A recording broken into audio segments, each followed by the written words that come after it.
For today's video, I will be taking you along to catch a glimpse of the nightlife in Bourbon Street, a historic street in the heart of the French Quarter in New Orleans. It is famous for its many bars and strip clubs. There are many restaurants in the neighborhood, from formal to casual, popular to both locals and tourists.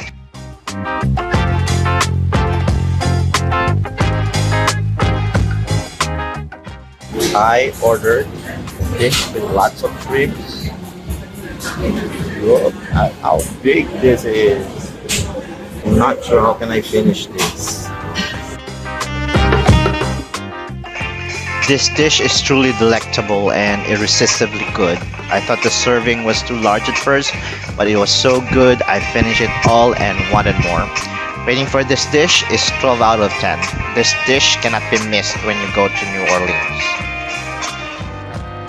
Look at how much shrimps I've eaten. That's like a total of 18 to 20 shrimps. I can't believe I finished it. But it's really good.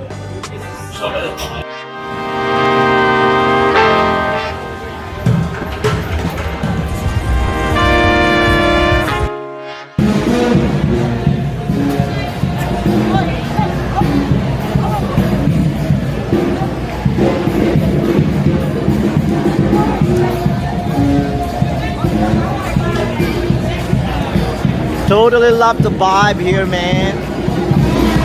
Woo! Bourbon Street is the home of a free outdoor venue for live jazz performances. Generally quiet during the day, the street comes alive at night with full of thousands of people. The busiest section of Bourbon Street is Upper Bourbon Street, which leads to Canal Street with 8 blocks of attraction of bars, restaurants, gift shops, and cabaret. The local law permits the drinking of alcohol in public, and Bourbon Street at night truly has the vibe of Bangkok or Amsterdam, but like the American version.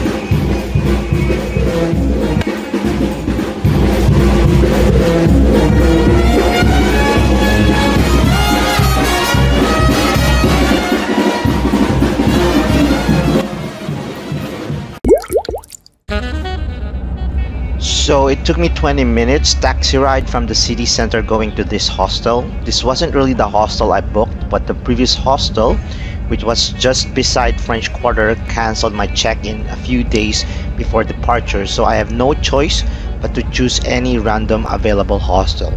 So I ended up in a Bohemian Frathouse-Themed hostel that's more catered to college kids than young professionals. Anyway, New Orleans has the highest haunted houses in the US, and you can see why. Just look at the houses. It just looks like it came straight out of American Horror Stories. Guys, let me tell you something.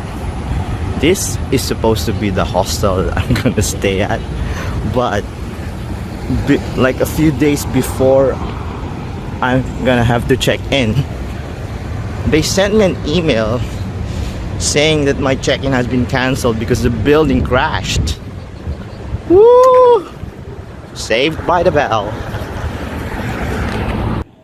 Guys, I'm just gonna let you show one of the hostels.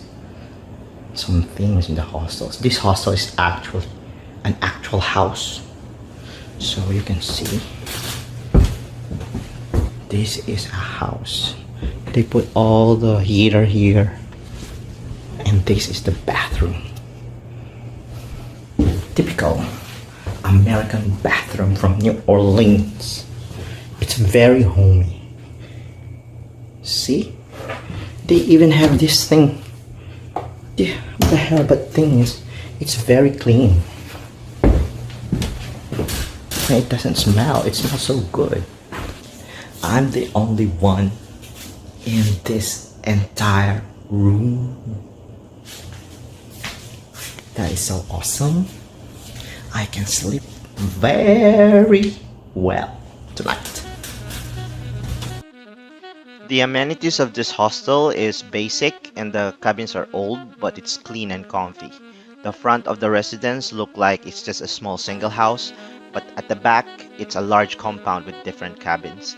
In the center of the compound, there's a courtyard and dining area where you can eat and socialize with other guests. All in all, I'm surprised that I actually enjoyed staying there because it has captured the spirit of New Orleans as opposed to the generic boutique hotels or hostels that you can just see anywhere. It's nice to experience living in a cabin that reminds you of those old houses in the 90s shows like Erie, Indiana, or Are You Afraid of the Dark? In here, there's like a communal living room. You can see it's very nice. Over there, there's a theater room. So right now, I'm just gonna go out.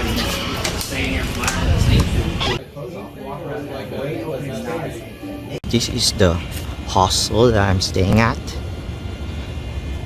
It's very Louisiana. And they have a pumpkin. And they have a fluffy cat.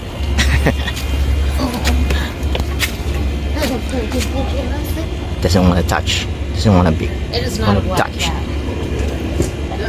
It's like Californians who just like breed vegetables and healthy shit. Look at his tail.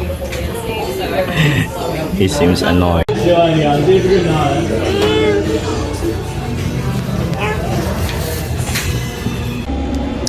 So guys, everybody's going to sleep now. I'm just staying for a little while. They're ready for the Halloween. Another one of the reality of solo traveling. You do a lot of laundry.